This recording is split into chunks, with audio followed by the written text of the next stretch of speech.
Hi, everybody. It's Dr. Laura with Connect My Brain. Well, it's so great to be with you and share some information. I hope that you will take some podcasts and share them with people you know. The goal is to bring about information that can help our children and maybe even some adults too. In the previous podcast, I did some history information on ADHD. And in this particular podcast, which I'm titling ADHD 2, it's to kind of look at it a little bit more specifically, what's going on with kids as they are prescribed these types of medication for attention and focus. What should we do more long term? Is there really a positive benefit to staying on these medications long term? And are there some other options that we can look at? And what is the research telling us about devices? I think this is a really important part because you keep looking everywhere and you keep seeing statistically that the number of kids that are being diagnosed with some form of attention issue is continuing to grow. And it is not, in my opinion, a lack of stimulant medication that is going to generate generations of people who are having trouble paying attention. In fact, attention, just like all the other systems in your body, have a progression of development. And that's really my little window, is to help people understand that there's pivotal time when circuits are being created in order for your brain to do all the different things that you do. Unfortunately, I think what happens in our healthcare system is we have a tendency to only meet the individual where they currently are, and we don't necessarily take the blueprint into consideration. I use that term blueprint to describe the patient's journey. So, my intake form for the pediatric population includes the pregnancy history, the birth history, infancy, toddler, up to school age, because you can identify different areas that might be a red flag and might correlate to the chief complaint that the individual is coming to receive care from me. So you put it together. And so I'll always put the chief complaint in the middle, and then I look at all the involved systems, and every system is involved. Your gut's involved, your immune system's involved, your neurological system's involved, your musculoskeletal system's involved, your spiritual component is involved, your detoxification is involved. Everything is involved. We literally could take a case and put underneath each of those categories how something like even attention issues is being impacted by what's going on in one of those systems. So, for example, when you look at the list of medications that are used in the realm of attention, they are stimulants. So there's Vyvanse, which is a Schedule II substance. Adderall is a Schedule II substance. Concerta, Schedule II. Strattera, Ritalin, Schedule II. So stimulants affect the central nervous system. So that's pretty much everything. That is your brain, your spinal cord, your peripheral nerves, or the nerves that go out to your hands and feet and to every single organ of your body. And the most common type of ADHD medication works by increasing dopamine and norepinephrine. So, norepinephrine is both a chemical messenger from your nervous system, and it is a stress hormone. And it's released from your adrenal glands, which is down in your torso. It regulates numerous internal functions that keep your brain and body running efficiently. So you make it automatically. It is part of running you. It's also there when you have a stress response. We've talked about stress on many different occasions, which it is not meant to stay on all the time. It's kind of like an air conditioner. I'm going to set my air conditioner at 70 degrees. When it gets up to 71, it kicks on. When it drops down to 70, it stops. And that's the way the stress response is supposed to work. But if we're feeding this system and we're regulating more of those stress chemicals, what is it doing to the individual? Dopamine is one of the better known brain chemicals. It's known as the happy neurotransmitter. Dopamine is involved in memory, mood, motivation, and movement. Isn't that interesting?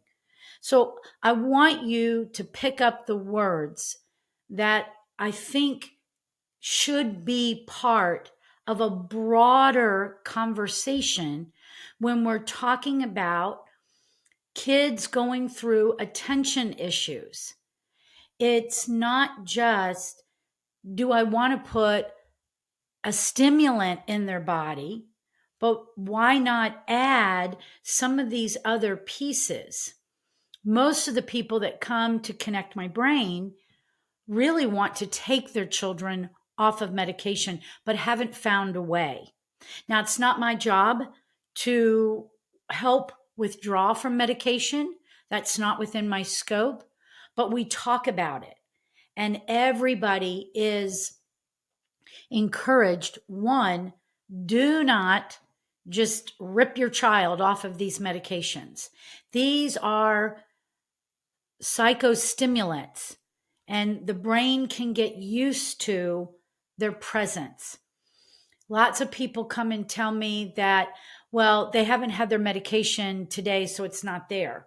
There's actually research that is showing that the effect of the medication is still running its course long after somebody has taken it and what is thought to have been washed out of the system. So it's important to realize that we just don't jump the horse before the car, or the cart before the horse. My approach is talk to the person who prescribed the medication, tell them what you're involved in.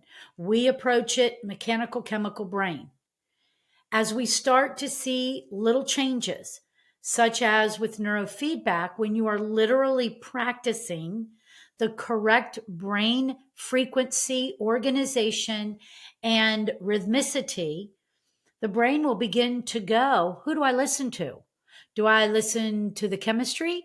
Do I listen to the new activity in how my brain waves are talking to each other? That's a golden opportunity to go back to the person who prescribed the medication. Always let them know ahead of time this is where you're starting so that they can begin to anticipate there's going to be changes.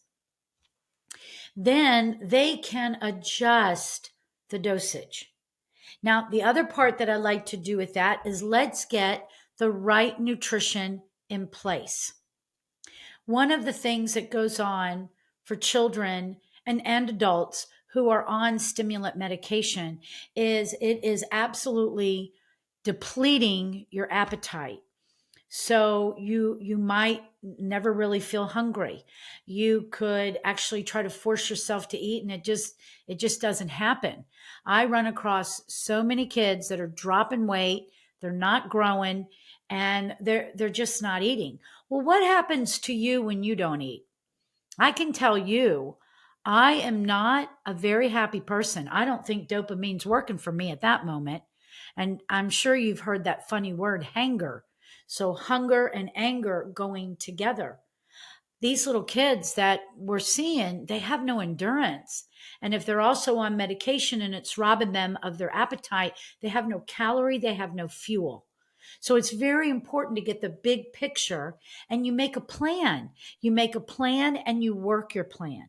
So we like to get all of our labs in place, get those back, support that child nutrition and supplementation before we start changing anything else in the chemistry. Working in hand with whoever prescribed those medications. All right, so let's look at if there is this problem with attention. How did attention actually get developed? In the previous podcast, I kind of looked at some of the younger things that happen with central pattern generators, sensory motor, things of that nature. I want to go a little bit deeper in this one and actually give you the three main areas that most research articles, most psychiatrists, most individuals refer to that there is a problem in these particular areas of the brain, and the medications are going to target those areas. So, the first one that has been identified as having some volume decrease is the prefrontal cortex. So, for the podcast audience, I'm literally touching my forehead. So, your prefrontal cortex is up here by your forehead. Now, remember as we talk about this, because I'm going to hit this over and over again. When you come into this world, you are fully formed, but you are not fully functioning. You are down in the brain stem. You are not up in the prefrontal cortex. You have to go through the developmental acquisitions, all the developmental milestones. You have to accomplish those. You have to have the fine motor, the gross motor, the social, the communication, the firing and wiring, which is literally going to take you from the lower part of the brain to the midbrain up to the higher brain or the prefrontal cortex. So again, I think this is like the foundation of my platform, that development has everything to do with your ability to pay attention or not. It's not a lack of concerta. It's not a lack of Vyvanse. The period of teenage till young adulthood is critical, as in this time frame the prefrontal cortex is still developing. It's from the womb until about 25 years. So everything in that experience is leading you up to executive function. Our experiences, social interactions, and learning can impact the development of this region. In teenagers, as we experience and learn from our surroundings, the cellular connections of the prefrontal cortex strengthen and our ability to perform complex functions grow. Teens should be encouraged to go out and explore their surroundings and get hands-on experiences of things.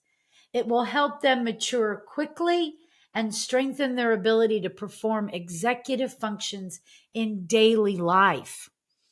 Your teenage years or your child's teenage years are very much like the first 7 years we were talking about in the previous podcast, where that little one was going through all their sensory motor connections, engaging, exploring, touching, seeking, seeing, smelling, tasting, in order to start this incredible process of brain development. When you're a teenager and you're working on your frontal lobe, you kind of go back to that same need. They need to sleep more and they need to explore more. Now, exploring is not on a two-dimensional screen. I realize devices are here, but you as the parent, if you want your child to focus and not lay in the position of what might happen as a result of being on stimulant medication for many, many years, you've got to be the one that says, we're not doing this. We're going to do something different. We have teenagers that come here. I have lots of times where parents find out we do neurofeedback, and they hear neurofeedback can work really great for attention, and it does. But I will tell you, it is not a standalone therapy. And the kids that come and do neurofeedback only do not make the same changes as the kids that come in and do the movement piece and look at their chemistry. Is there an issue going on with detoxification? Is there an issue going on in their gut? What is their diet like? Every parent that has followed our program and truly changed the diet has seen phenomenal changes, not only in their child, but when families do this together. Parents shed some extra pounds, they get a lot more focus and clarity and energy, and they begin to go, I get it. I had no idea how my food was truly driving patterns inside of my body, leading to brain fog, irritability, constipation, diarrhea, upset stomach, whatever the case may be. You've got to feed yourself the right stuff to be the fuel to make it all work together. Each part of the brain is interconnected with one another. For example, the prefrontal cortex is located at the front end of the brain in the frontal lobe, connected with our brain's motor and premotor areas. Yolanda. Okay, if that doesn't confirm how important movement is. Now, remember what I also said about norepinephrine and the stress response and feeding this with stimulant medications. One really unique area of our brain called the hippocampus. And again, nothing is working by itself, but it has all these receptors on it. And the receptors, they kind of remind me of lightning rods like we saw in Harry Potter movies. But they have a very high affinity for stress chemicals. Well, the hippocampus is responsible for new learning and memory. People are coming in, they can't remember a thing. But when you do movement, specifically aerobic activity, which means that you get into your target heart rate. And your target heart rate is determined by your age and how healthy your system is. What percentage would you use? Maybe somewhere between 65 and 75, 65 and 85% of the 100%. So you literally take your age and you subtract it from the number 220. It's believed that as we come in as babies, we do really have very fast heart rates. So 220 is within the range, but it's believed that we lose a heartbeat each year of life. And so they start with that number, subtract your age. That's your 100%. Unless you're like my incredible son who just went and did 120 miles on a relay team out in Aspen. He just amazes me. He just is such an adventurous. But unless you're like that kind of athlete, you don't have to condition up at 100%. You take a percentage. But please keep in mind, it really matters what percentage you use. When I have a kid of low endurance, I'm only going to use about 55 to 65 to get him started until I start to see him stabilize. Maybe if there's a little bit more energy, I might go to 65 or 75. If you're an adult and you're listening to this and you say, I'm going to really start working on my heart rate, but you've been under a great deal of stress, you need to start at a lower percentage. And if you ever do an aerobic activity and you actually feel worse, that's letting you know that you push too hard. So it's important to always really know where your health state is. I'm a big advocate of that. I believe we should know our state of health before we conceive a baby. Most of my intake forms say, hey, I feel great. Feelings is not quantifiable. I would love to work with young couples who are planning to have a baby. You need a couple of years. You got to first do some lab work, check out your body, see what the labs tell us, start to restore those systems, and then conceive a baby. You've got a much higher percentage chance of having a healthier child if your state of health is where it should be. If you haven't focused on you in a long time, you've got a baseline of where you are right now, but you need to focus on your state of health. All of these things that we talk about, regardless if it's a diagnosis like ADD or ADHD, everything comes back to how well is your body working. And we do bring people in just for nutritional support and focus on labs and help them get on their way and then teach them.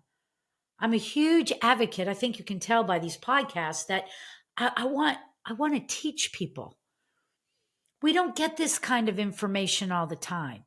And we don't even get good information about balancing a checkbook.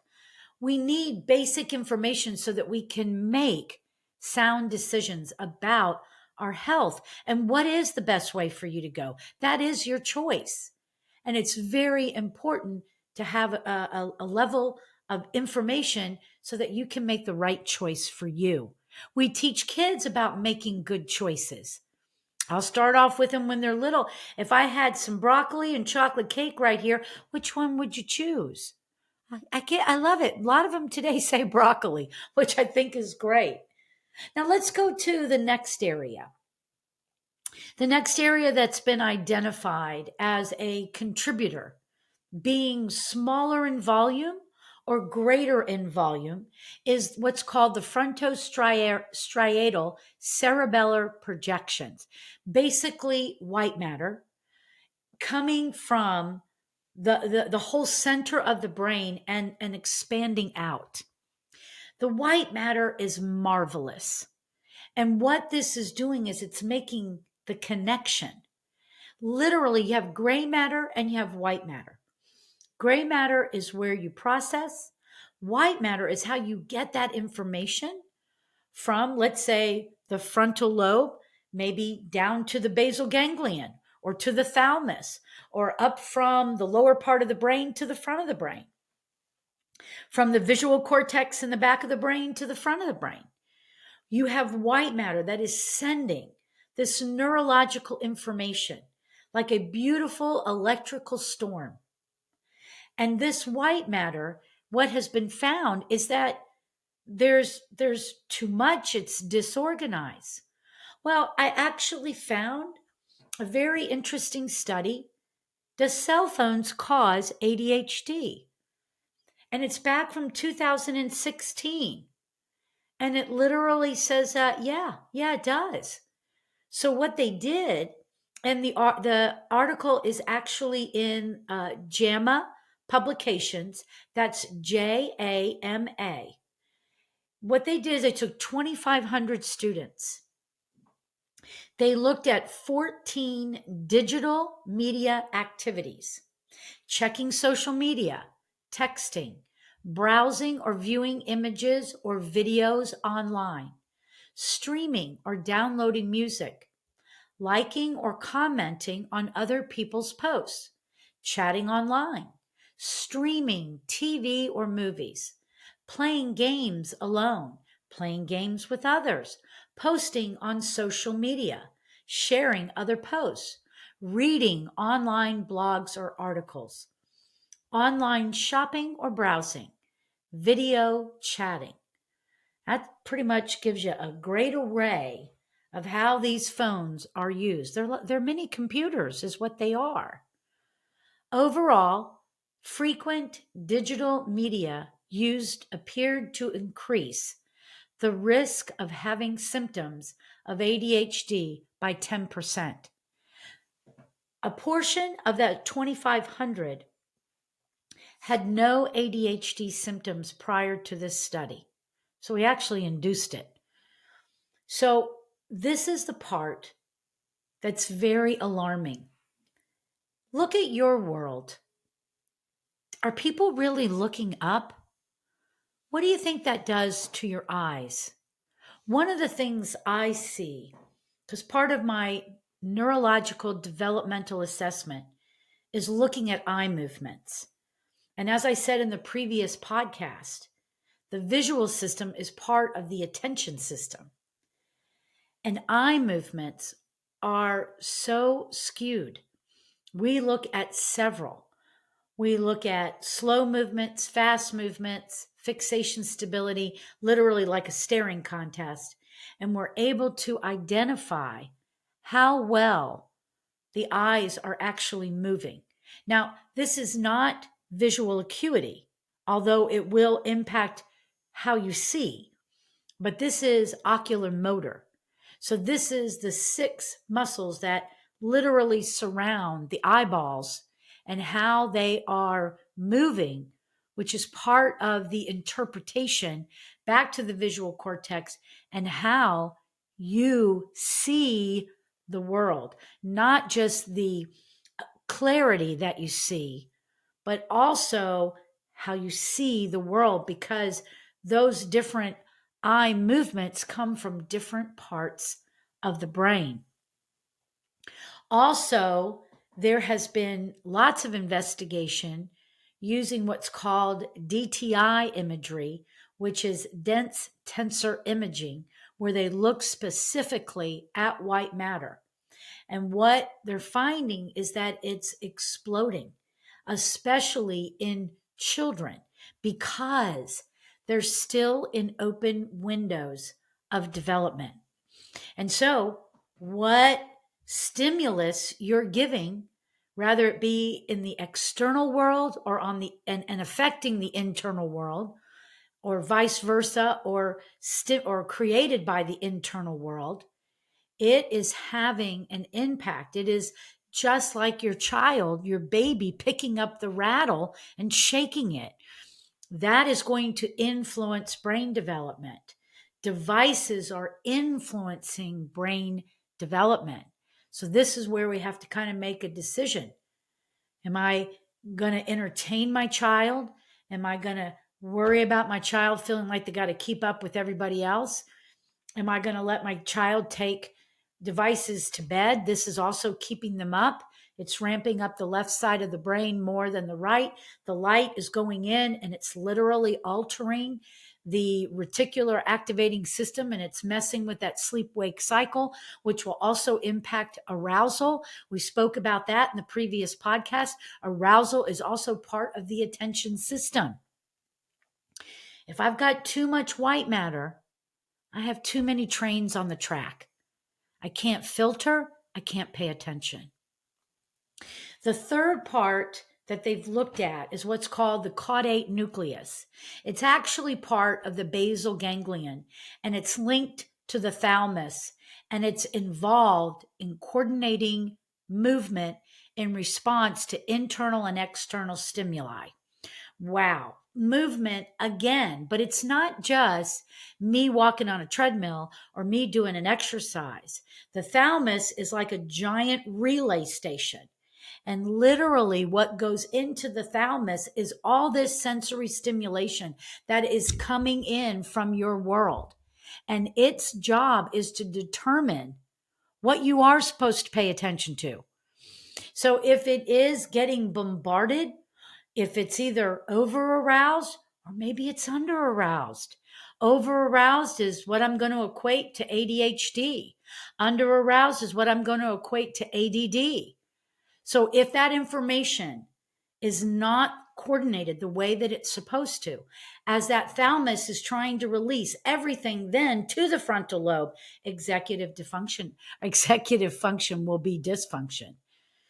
So we can see in all of this information, we've only approached what the child is going through on a big picture idea, where they are right now. And most of the time, it's all about that they're in school and they're not able to perform as everybody wants them to perform. And while I absolutely think that is a cry for help, What kind of help are you going to give them? It is absolutely your right as a parent to make any decision for your child that you want to. But I'm wondering if you have the other side of the story. Did you know that there is a complete developmental sequence that is responsible for the wiring and firing of attention? Did you know there was an incredible history in the category of the world of psychology that started off very strong, diminished, brought in the ADHD diagnosis, and it gave a whole new population for that particular healthcare system to control. Now, attention, and since the 1980s, has been identified as a mental disorder. That particular podcast was right before this one, and I laid out the history of it. You have to decide if you want a mental disorder to be in your child's history, healthcare history, especially with everything that's going on in the world. We've spoken about what's going on at the World Health Organization. We've spoken of what's going on just in general over the last few years. It matters what's in your healthcare history. You have to understand where these things come from. And then you have to know what you're giving your child and the impact that it's having on your child. If any of this information is something that you'd like to look at a little deeper level, but don't know how to find it, feel free. Call my office, 678-501-5172. Go over to the internet, connectmybrain.com. Send me a message. I'd like to talk to you. Would you send me the article that was talking about maybe drug scheduling, or the label that's right on the Concerta package, or the things that I talked about even in the previous podcast? I like to know that the information that I'm giving you is also something you can find for yourself. I do have my perspective. I've been working with children for 28 years.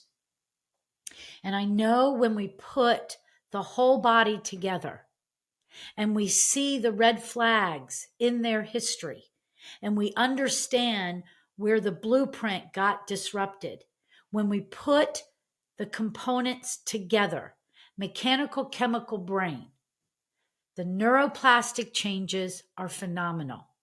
And children get to the root cause and the problem is resolved. By the time you hear this podcast, the summer is coming to an end, but it's a great time to come to Connect My Brain.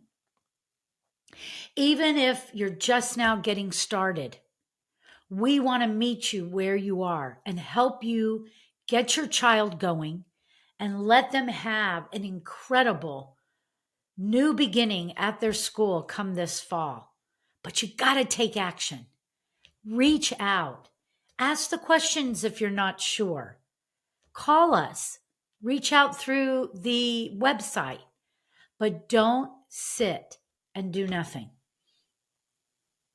Thanks for tuning in. Be blessed.